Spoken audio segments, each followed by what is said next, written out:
हमारे चैनल को सब्सक्राइब करें और बेल आइकन दबाएं।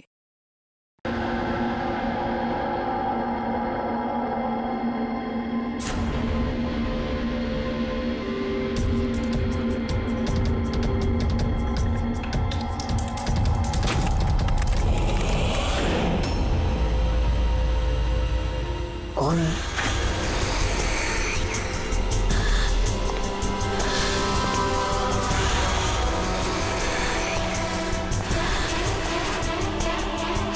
कोई है?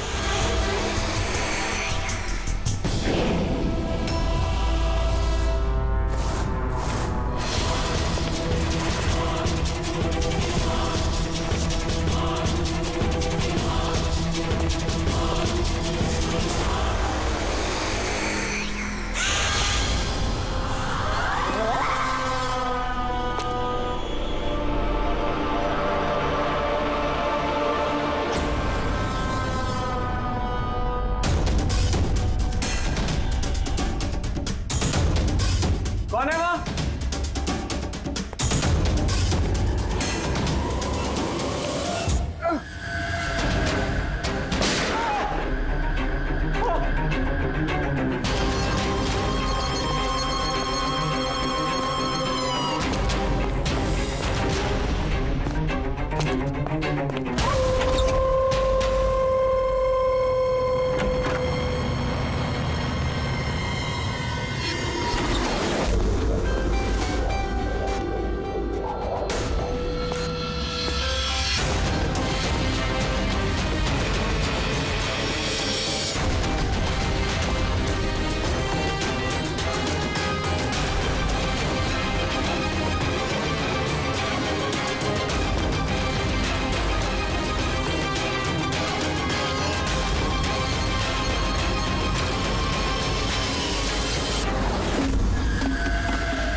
पैर पे भी गोली मारी है, हाथ पे भी। ये बॉडी सबसे पहले किसने देखी थी? सर मैंने देखी थी। आज सुबह जब 9 बजे मैंने ऑफिस खोला तो देखा टोनी सर की लाश पड़ी है। तभी मैंने आपको फोन किया। आप सर मैं रीटा, टोनी सर की सेक्रेटरी। ये टोनी इस कंपनी के अकेले मालिक थे या आप कोई और भी पार्टनर था? नहीं सर, अकेले ही मालिक थे टोनी सर। तो इनके बाद नेक्स्ट सीनियर ऑफिसर कौन है कंपनी का? Sir Rohit sir. रोहित? जी सर, मैं ही इस कंपनी का सीईओ हूँ। किस चीज़ की कंपनी है ये? सर हम स्टॉक्स और सिक्योरिटीज में डील करते हैं। सर इनकी बेल्ट और जूते देखिए सर। इतने बड़ी कंपनी के सीईओ ये पहन के आएंगे ऑफिस? तो रोहित जी क्या चल रहा है आजकल शेयर का भाव? सर वो एक्चुअली सर आज मेरी नींद जरा देर से खुली थी तो मैं अखबार या इंटरनेट पे चेक नहीं कर पाया। अच्छा, तो आपकी कंपनी का कौन सा अच्छा स्टॉक है जो बढ़िया परफॉर्म कर रहा हो? उसके बारे में कुछ बताइए। क्या नाम है उसका? सर वो याद नहीं आ रहा सर। तो आप लोग बताइए स्टॉक के बारे में। एक भी स्टॉक का नाम बताइए आप लोग।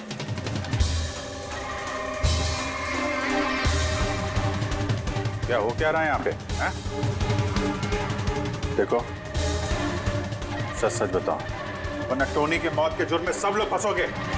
सर सच में तो हम में से कोई भी यहाँ पे काम नहीं करता है। काम नहीं करता? क्या मतलब क्या है? मतलब सर हम सब लोग एक्टर्स हैं, फिल्मों में काम करना चाहते हैं। अरे मगर ये तो फाइनेंस कंपनी है, इसका फिल्मों से क्या लेना देना? सर फाइनेंस कंपनी तो सिर्फ नाम की है, यहाँ पर सर कोई काम नहीं करता। हम एक्टर को सिर्फ इसलिए रखा है ताकि हम यहाँ काम करने की एक्टिंग कर सके। मतलब यहाँ काम सिर्फ टोनी करता था और आप लोग एक्टिंग करते थे? एक्चुअली सर, टोनी सर से मिलने दिन में बहुत सारे क्लाइंट्स आते थे। हमारा काम बस इतना होता था कि उन्हें दिखाना कि ऑफिस में बहुत काम हो रहा है। ये टोनी क्या काम करता था? किस चीज़ की मीटिंग होती थी यहाँ पे? सर, उनकी जो भी मीटिंग्स होती थी वो उनके केबिन के अंदर होती थी। अब वो क्लाइंट्स के साथ क्या बातें करते थे वो हम में से किसी को नहीं पता सर। और कब से चल रहा है ये सब? सर पिछले 2 हफ्ते से। कमाल है, एक नकली कंपनी जहाँ पे नकली काम होता था उसके मालिक का खून हो जाता है, वो भी इतनी बेरहमी से। समझना पड़ेगा एग्जैक्टली यहाँ पे हुआ क्या था।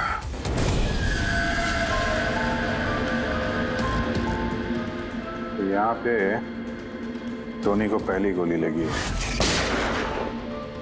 अगर उसे गोली यहाँ लगी है तो वहां उसे भाग जाना चाहिए था। वो तो एग्जिट है, वो वापस ऑफिस के अंदर क्यों गया? शायद खूनी इस तरफ होगा, बचने के लिए इधर भागा होगा। ये हैंडल पे भी खून है। वहां से अंदर आया और फिर वहां पे लेके गया उसको जहां पे खून हुआ। ब्लड ट्रेल इधर भी है। सर ये यहाँ देखिए, इतना सारा खून। लगता है यहाँ पे छुप के बैठा होगा बचने के लिए। और खूनी आया, उसके बाद उसको वहां ले गया जहां पे उसकी मौत हो गई। सर वो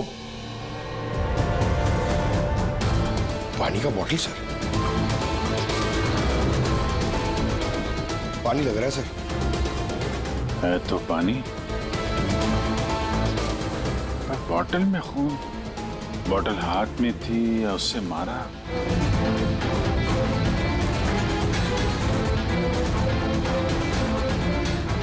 यहाँ तो खून है नहीं, खून तो वहां है, तो इसका मतलब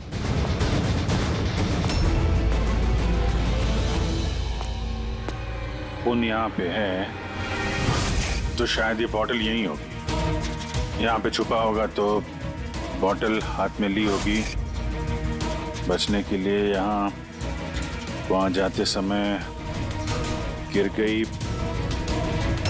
यहाँ पे भी खून, वहां से आया तो इस पे हाथ लगा और सर हाँ, यहाँ तो ब्लड ट्रेल है।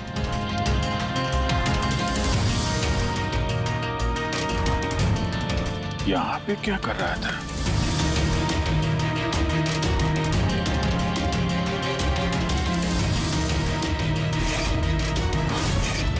यहाँ पे पंजे का निशान है, यहाँ भी खून है, यहाँ भी पंजे का निशान है।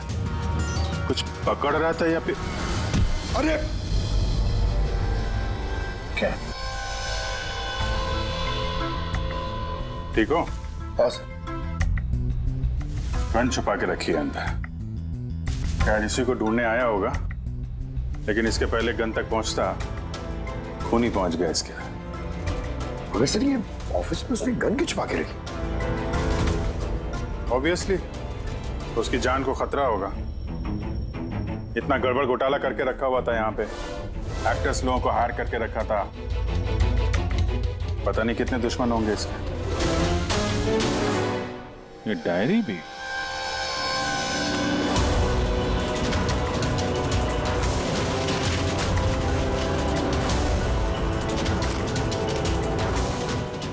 कोड जैसे लग रहा है ना सर। कोड वर्ड में लिखा है और डायरी को छुपा के रखा था। जरूर इसका टोनी के मौत के साथ कोई ना कोई कनेक्शन है।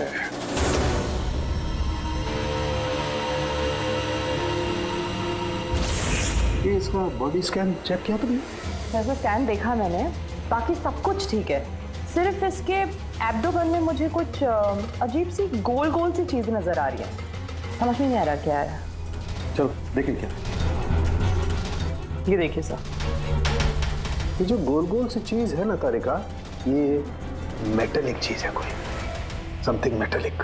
मेटालिक लाइक कॉइन जैसी। एब्सोल्युटली। लेकिन ये इसके एब्डोमेन में आई कैसे? एक काम करते हैं, इसके पोस्टमार्टम से ही पता लगेगा आखिर ये चीज है क्या।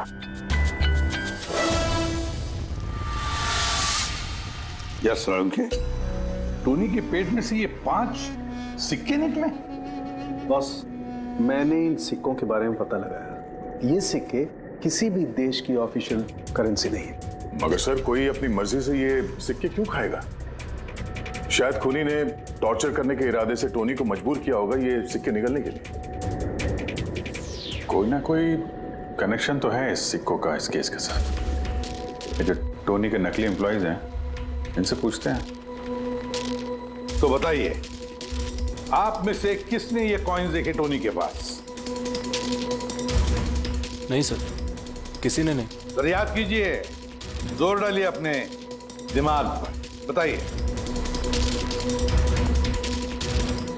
टोनी का फोन किसने किया?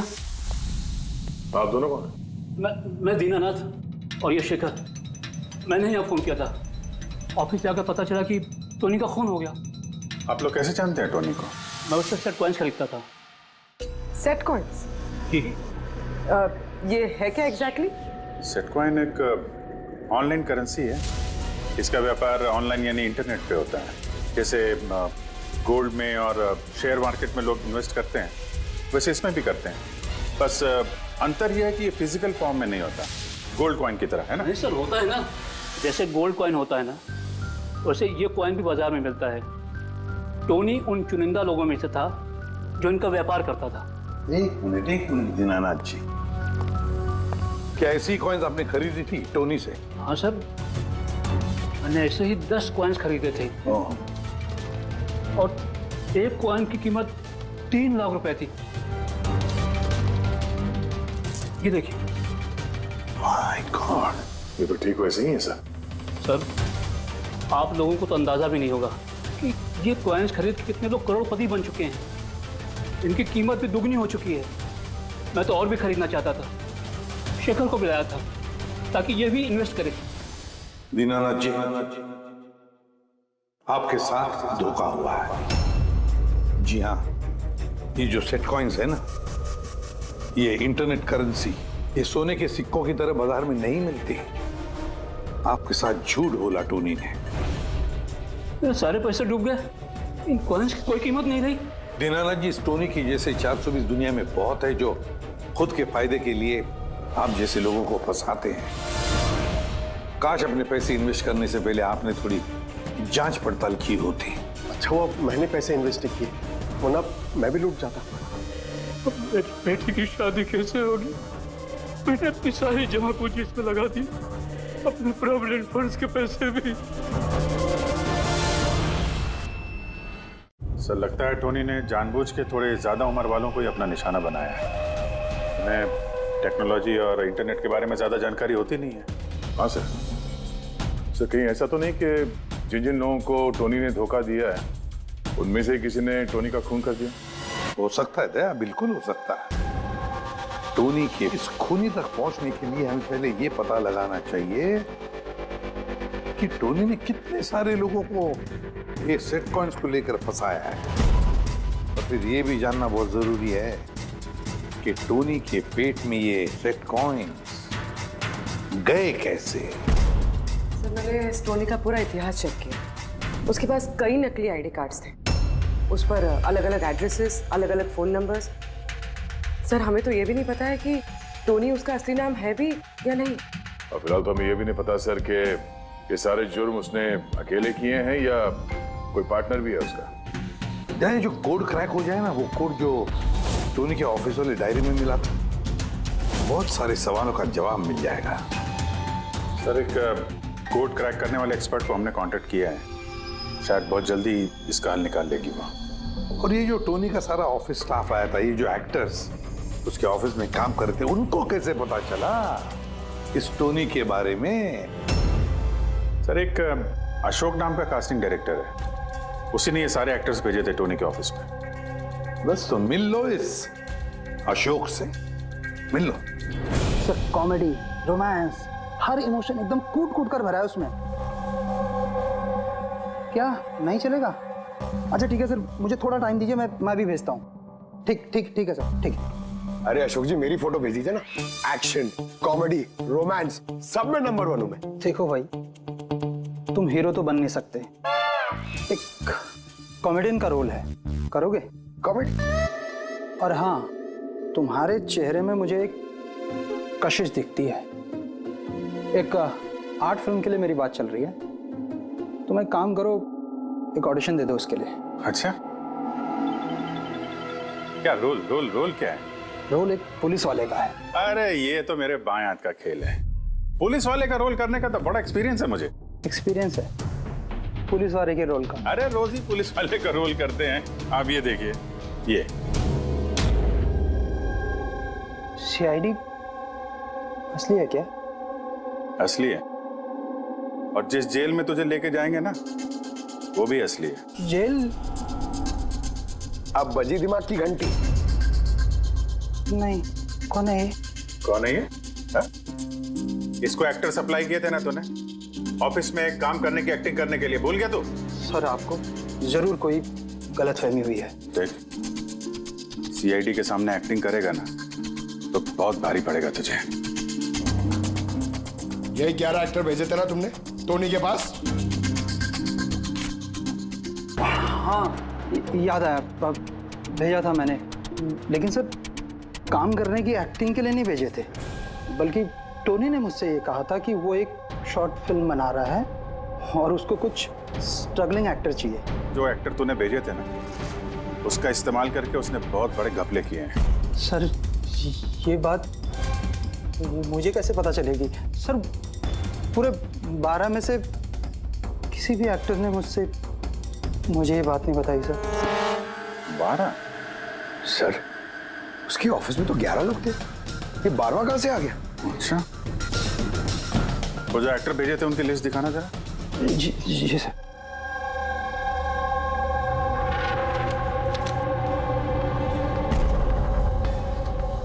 ये नया नाम है, ईशा कुमार। ये नहीं थी उस वक्त वहां पे, ये कहां गायब हो गई? सर इस केस में सवाल ज्यादा है, जवाब कम है, और वो कोड भी क्रैक नहीं हुआ अभी तक। सर रीना जी, आपने हमें यहाँ टोनी के घर पे क्यों बुलाया? और वो उन कोड्स का हल निकाल पाई या नहीं? काफी टेढ़ा कोड है सर, बिना साइफर के हल निकाल पाना नामुमकिन है। साइफर?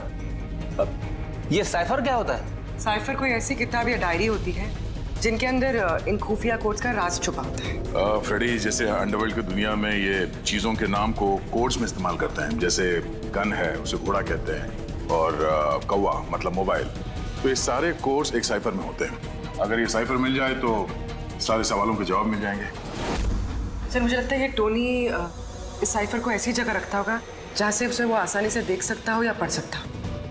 लेकिन सर उसका ऑफिस तो अच्छी तरह से चेक किया था, वहां पर तो कुछ भी नहीं मिला। तो हो सकता है टोनी के घर पे मिल जाए। ये देखिए सर, बड़ा अजीब सा निशान है इस पेपर पर। शायद ये निशान इस कोड का कोई अहम हिस्सा है। तो इस निशान का राज यहीं कहीं होना चाहिए। घर का एक कोना चेक करते हैं।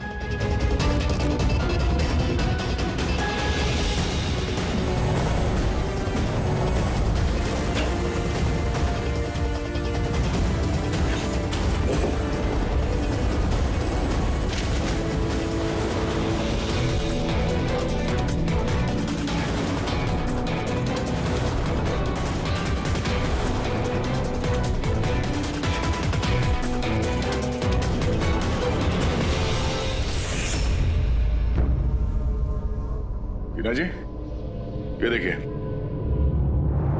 इस किताब में भी ठीक वैसा ही निशान है।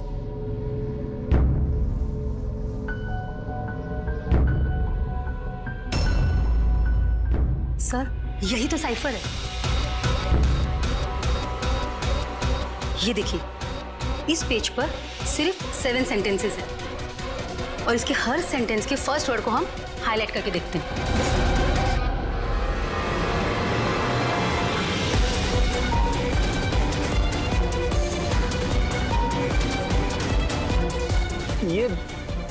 सीजर का क्या होता है? जूलियस सीजर का नाम तो सुना होगा ना? हाँ। लगता है उसके जमाने का कोई पुराना कोड है। तो यहाँ ये सीजर के आगे जी भी तो है। यही तो मालूम करना है कि कौन से सीजर साइफर का इस्तेमाल हुआ है। मान लो ए अगर जी है और बी अगर एच है तो ए टू जेड कुछ इस तरह दिखेगा। ये देखिए।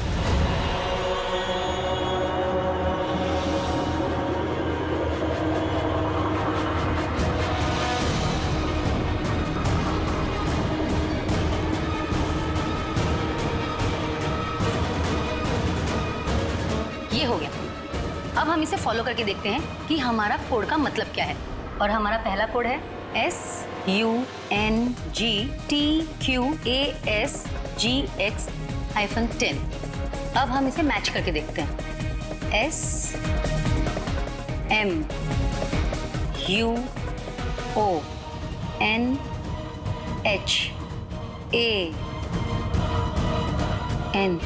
मोहन?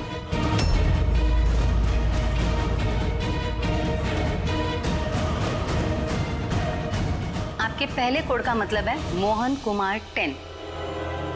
सर, इस मोहन कुमार नाम का तो कोई आदमी है ही नहीं इस केस में।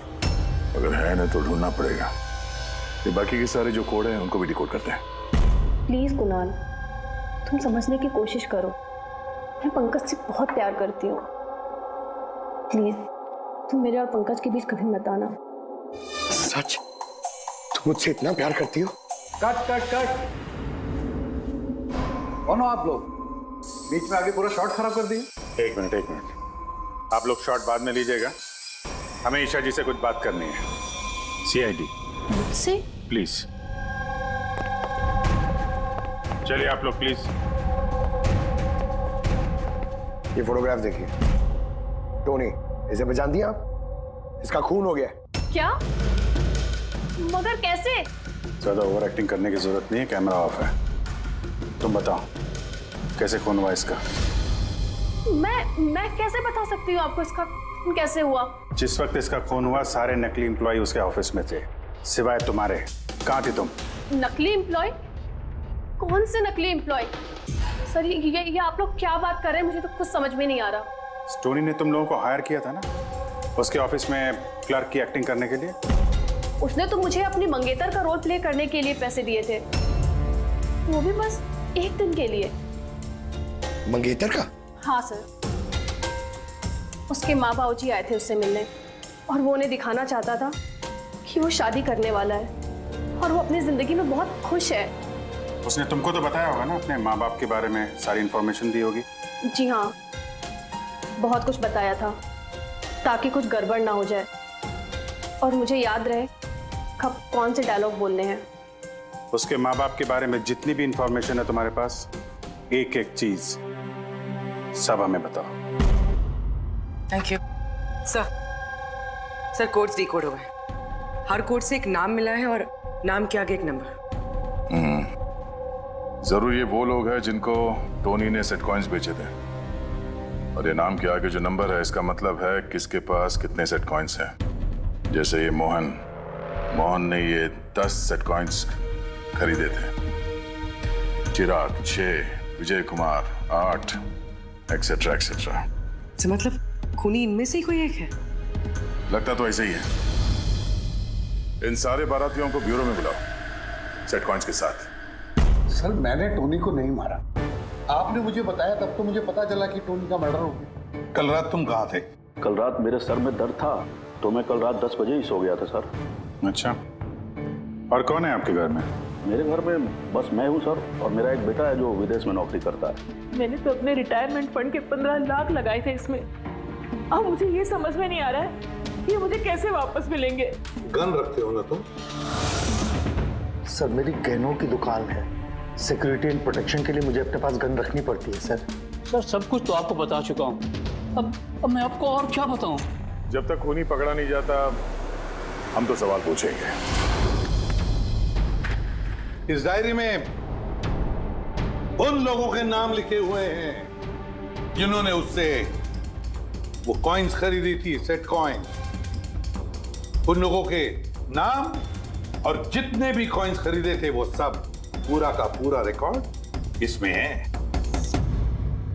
और इसमें जो जानकारी है उससे हम ये पता लगाएंगे कि आखिर आप लोगों में से वो खूनी कौन है। किसने कितने कॉइन खरीदे, इससे ये कैसे पता चलेगा खूनी कौन है? आसान है। खूनी ने अपने कुछ सिक्के गुस्से में आकर टोनी को निगलवा दिए। अब इस बही खाते के हिसाब से जिसके पास भी कम सिक्के निकलेंगे वही हमारा खूनी है। चलिए आप सब लोग अपने अपने सेट कॉइन्स के सिक्के गिनती करवाइए।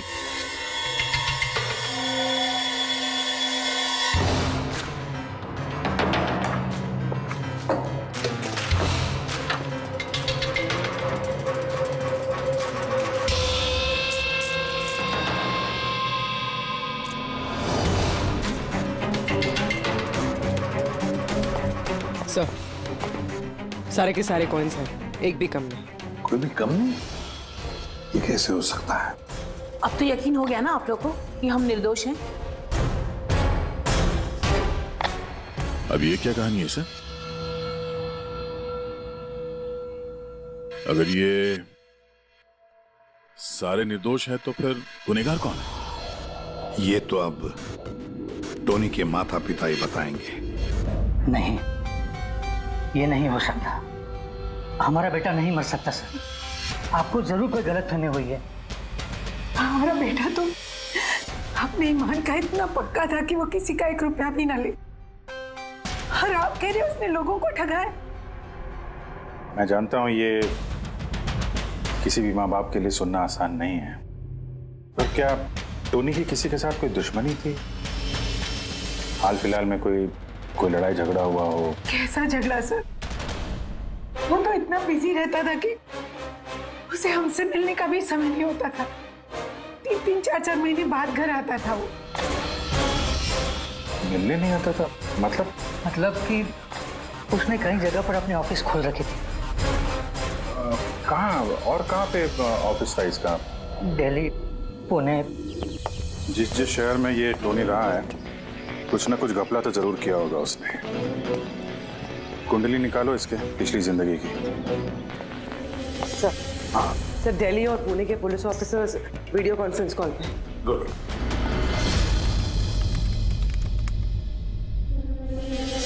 सर, इस स्केच को देखिए सर। टोनी से इसकी शक्ल मिलती है। इस आदमी के खिलाफ 2 साल पहले यहाँ दिल्ली में FIR दर्ज हुई थी। कई लोगों के साथ में चिट फंड में इसने घोटाला किया था, लेकिन सर इसका नाम टोनी नहीं बल्कि अमर है। सर, यहाँ पर उसका नाम प्रशांत था। पिरामिड स्कीम के नाम पर उसने लोगों को बड़े बड़े सपने दिखाए और कई लोगों के पैसे खा गया। बहुत लोगों ने उसके खिलाफ कंप्लेंट भी दर्ज की है। सारे शहरों में यही कारनामा किया सर इसने। एक शहर से बेईमानी का पैसा इकट्ठा करके दूसरे शहर को रवाना हो गया किसी और को टोपी पहनाने। इसका मतलब है इस टोनी के दुश्मन सिर्फ इसी शहर में नहीं बाकी शहरों में भी हैं। तो खूनी में से कोई हो सकता है। मतलब सर हर शहर से ऐसे लोगों की लिस्ट निकालनी पड़ेगी जिनके साथ धोखा हुआ है। सर, यहाँ पर उसके खिलाफ कल्पेबल होमिसाइड की केस भी है। ये आलोक नाम के आदमी के उसने पैसे खा लिए थे। वो सदमा वो आदमी बर्दाश्त नहीं कर पाया, इसलिए उसने सुसाइड किया। तो टोनी को मारने का सबसे बड़ा मोटिव तो आलोक के किसी करीबी के पास है। ना तो उसने सिर्फ पैसा खोया बल्कि अपने किसी करीबी को भी खोया है। हाँ, आलोक, पुणे।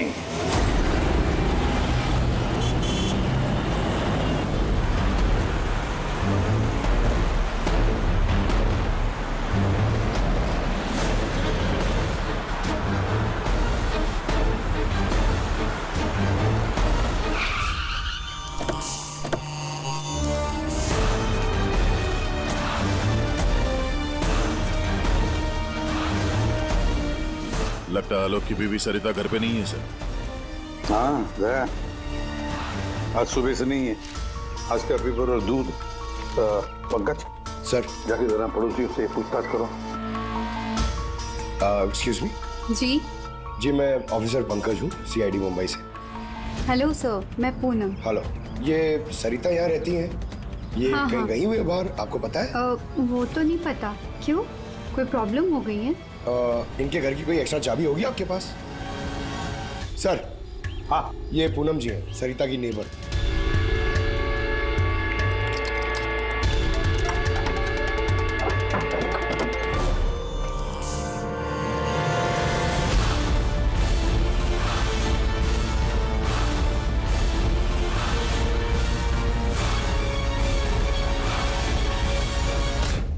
जिस तरह से घर के अंदर ये सामान बिखरा पड़ा है, ऐसा लगता है कि कल रात यहाँ पे कुछ हुआ था।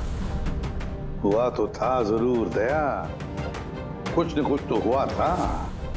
ये देखो, खून के निशान, ऐसे लग रहा है जैसे किसी को घसीट के यहाँ से ले जाया गया। सर, कहीं किसी ने सरिता का किडनैप तो नहीं कर लिया? पूनम? हाँ सर। सरिता को आखिरी बार कब देखा था तुमने? सर, रात के 2 बजे जब मैं नाइट शिफ्ट से घर वापस आई। उस वक्त शायद सरिता जाग ही रही थी क्योंकि यहाँ पे टीवी चल रहा था। उसके घर के आसपास किसी को देखा, कोई आया हो उनसे मिलने के लिए? कुछ और तो नहीं, पर हाँ, एक वाइट कलर की वैन थी जो घर के बाहर खड़ी थी, पर सुबह वो वहाँ नहीं थी। तो उस वैन को पहले भी कभी देखा था यहाँ आसपास? नहीं, कभी नहीं। अच्छा, उसका नंबर याद है, नोट किया था? नंबर तो नहीं नोट किया, मैंने ध्यान नहीं दिया। अच्छा, तुमने कुछ शोर शराबा या झगड़ा वगैरह सुना उस वक्त? हाँ, आवाजें तो आ रही थी जोर जोर से, पर मुझे लगा कि शायद सरिता जाग रही है, टीवी देख रही है, तो मैंने उतना ध्यान नहीं दिया। अच्छा पूनम, ये जो तुमने लड़ाई झगड़े की आवाजें सुनी, कितने बजे थे? यही करीब 3 बज रहे होंगे। 3 बजे? तो सरिता का किडनैपिंग 3 बजे हुआ था। तो डेफिनेटली ये सरिता का किडनैपिंग और टोनी का मर्डर, इन दोनों का आपस में कोई ना कोई कनेक्शन है सर। 100% दया, कनेक्शन 100% है, पर इससे पहले कि सरिता को कुछ हो जाए उसे हमें बचाना होगा। और पंकज सर, ये व्हाइट वैन, सफेद वैन जो पूनम ने अभी अभी बताया, उस वैन की पूरी इंफॉर्मेशन चाहिए हमें, पूरी की पूरी इंफॉर्मेशन।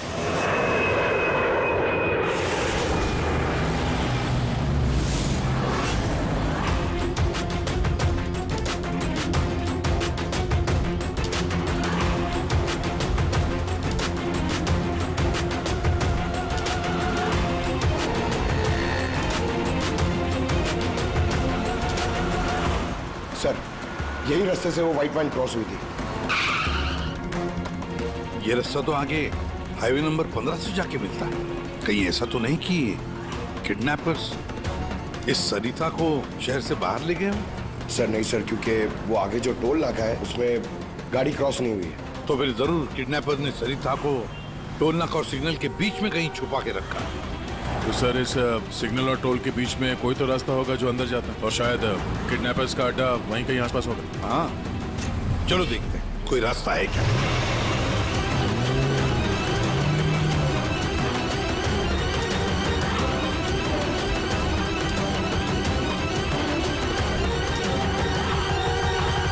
सर, ये एक रास्ता है जो अंदर जाता है। चलो देखते हैं।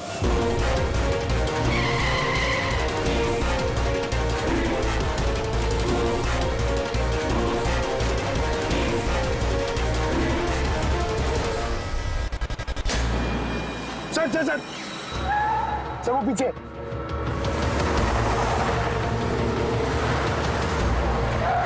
ये देखिए सर।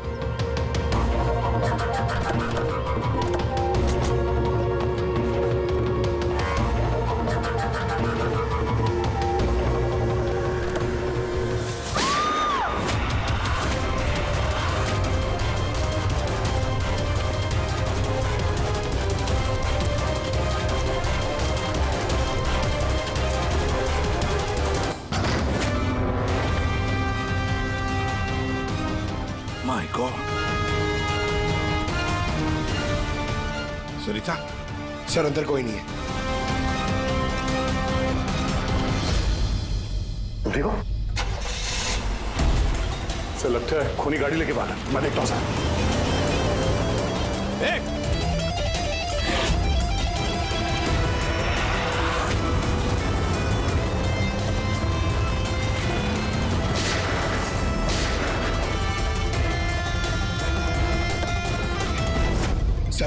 एम्बुलेंस आ रही है। सरिता, ये बताओ किसने किया ये सब? उसने मेरी आंखों में पट्टी बांध रखी थी, इसलिए उसका चेहरा भी नहीं देख पाई मैं। नहीं सर, निकल गया, गाड़ी का टायर पंचर करके गया वो। Damn it. सरिता बताओ क्यों किया होगा ये सब उसने? सर उसको मेरे पति आलोक का फाइनेंशियल रिकॉर्ड चाहिए था, पता नहीं क्यों। पर तुम्हारे पति आलोक अब इस दुनिया में नहीं रहे ना? हाँ सर, उन्होंने आत्महत्या कर ली थी क्योंकि किसी फ्रॉड ने उन्हें धोखे से लाखों रुपए लूट लिए। पर वो पैसे भी उनके नहीं थे सर, उन्होंने किसी से कर्जा लिया था, पर कर्जा ना चुकाने की वजह से उन्होंने सुसाइड कर ली सर। अब ये क्या चक्कर है सर? ये किडनैपर को आलोक के फाइनेंशियल रिकॉर्ड्स में इतनी दिलचस्पी क्यों होने लगी? पंकज, इस किडनैपर को दिलचस्पी इसलिए कि मुझे तो लगता है कि ये किडनैपर, ये खूनी भी वही है जिसने आलोक को पैसे दिए थे।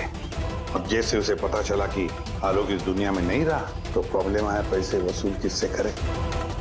उसे पता चला कि आलोक का सारा पैसा टोनी के पास है, तो उसने टोनी को खत्म कर दिया और फिर खुद पर इल्जाम ना आए सारे सबूत मिटाने के लिए उसने सरिता को फोन किया और उसे पूछा कि आलोक का सारा फाइनेंशियल रिकॉर्ड कहां पर है।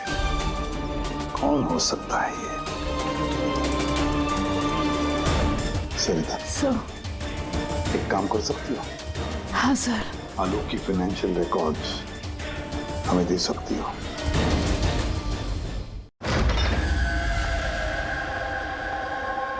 माय गॉड,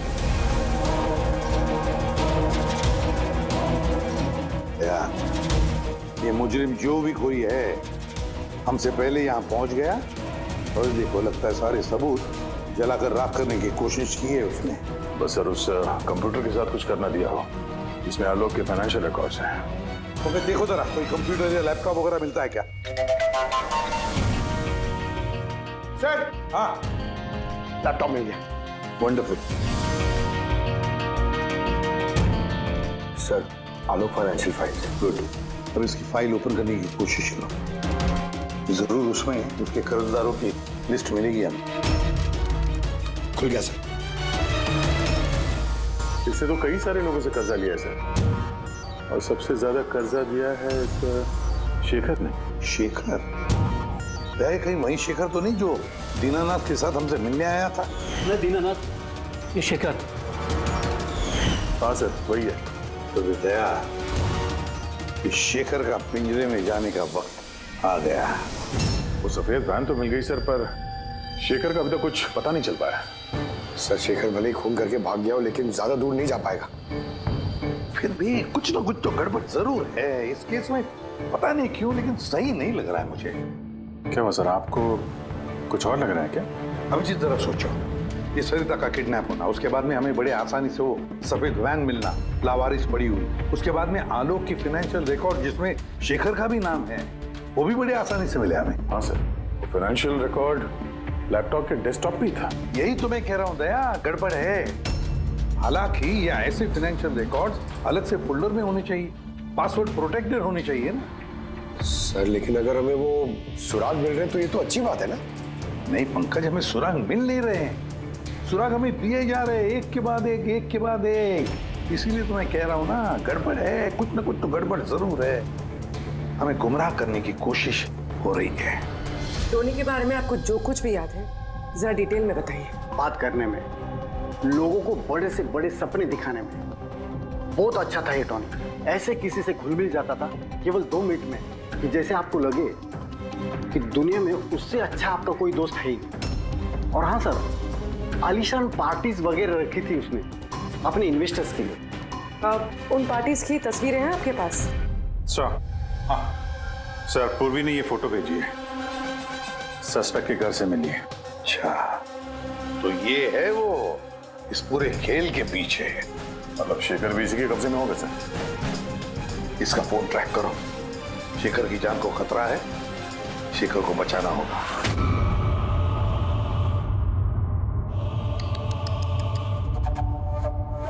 अब तो तुम्हें भगवान भी नहीं बचा सकता शेखर। सीआईडी को सारे सबूत तुम्हारे खिलाफ मिले हैं, अब तो ये ट्रिगर दबाकर तुझे बस मार डालूंगी और उन सबको लगेगा कि तू देश छोड़ के भाग गया। नहीं, ऐसा मत करो प्लीज, मत मारो मुझे। मैं वाकई देश छोड़ के चले जाऊंगा। आपके बारे में मैं किसी को नहीं बताऊंगा। I promise. अरे शेखर, तुम समझ नहीं रहे हो, तुमने मेरा चेहरा देख लिया है। अब मैं तुम्हें छोड़ने की बेवकूफी तो करूंगी नहीं, इसलिए तुम्हें मरना पड़ेगा। मत मारो मुझे प्लीज, मत। कोई है? प्लीज बचाओ मुझे, बचाओ मुझे, कोई है? मुझे मार के रखाया। बचाओ।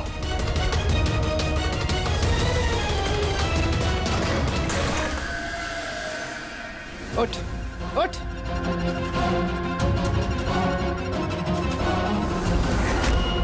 सर, मैं रीटा, टोनी सर की सेक्रेटरी। तुम्हारा चेहरा तो हमने भी देख लिया था मिस रीटा। मैंने तो कोई सबूत, कोई गवाह कुछ नहीं छोड़ा था। तो आपको कैसे पता चला? तो इस फोटो के जरिए तुमने हमसे कहा था कि तुम टोनी को पिछले 2 हफ्ते से जानती हो, तो फिर 2 साल पुराने इस फोटो में तुम क्या कर रही हो? ये बहुत कुछ कह गया। अब बताओ, तुमने अपने बॉस टोनी को क्यों मारा? टोनी मेरा बॉस नहीं था, मैं टोनी की बॉस थी। लेकिन तुम तो उसकी सेक्रेटरी बन के घूम रही थी, वो क्या था? वो सिर्फ और सिर्फ एक नाटक था, दुनिया को दिखाने के लिए। असल में सारा दिमाग मेरा था इसमें। टोनी को तो मैंने सिर्फ आगे रखा था ताकि कभी कानून हम तक पहुंचे तो टोनी पकड़ा जाए। तो फिर टोनी का फोन करके अपने पैर पे कुल्हाड़ी क्यों मार ली? क्योंकि जब चींटी के पर निकल आते हैं तो उसके पंख काटने पड़ते हैं, और टोनी बहुत ही ज्यादा हवा में उड़ने लगा था, बहुत ही लापरवाह और ओवर कॉन्फिडेंट हो गया था। उसने दीनानाथ के साथ सेल्फी खींच के सोशल मीडिया पे डाल दी वो फोटो। तो तुम्हें डर लगा कि अगर वो फोटो सोशल मीडिया में चला गया तो जिन जिन शहरों में उसने 420 की है वहां कोई ना कोई उसे पहचान लेगा। हाँ, और उसके पेट में जो सिक्के थे वो सिक्के मैंने ही उसे निकलवाए थे, ताकि आप लोगों को लगे कि खून किसी ऐसे आदमी ने किया है जिसके साथ टोनी ने बेईमानी की है। और इसलिए तुमने सारे सबूत शेखर के खिलाफ कर दिए ताकि हम उसे अपराधी समझें। न जाने कितनी जिंदगियों के साथ खेला है तुमने। देश भर में न सिर्फ लोगों के पैसे चुराए बल्कि उनकी खुशियां, सपने सब छीन लिए। कड़ी से कड़ी सजा मिलेगी तुम्हें इस जुर्म के लिए। For more updates, subscribe to our channel, click the show links and enjoy watching the videos.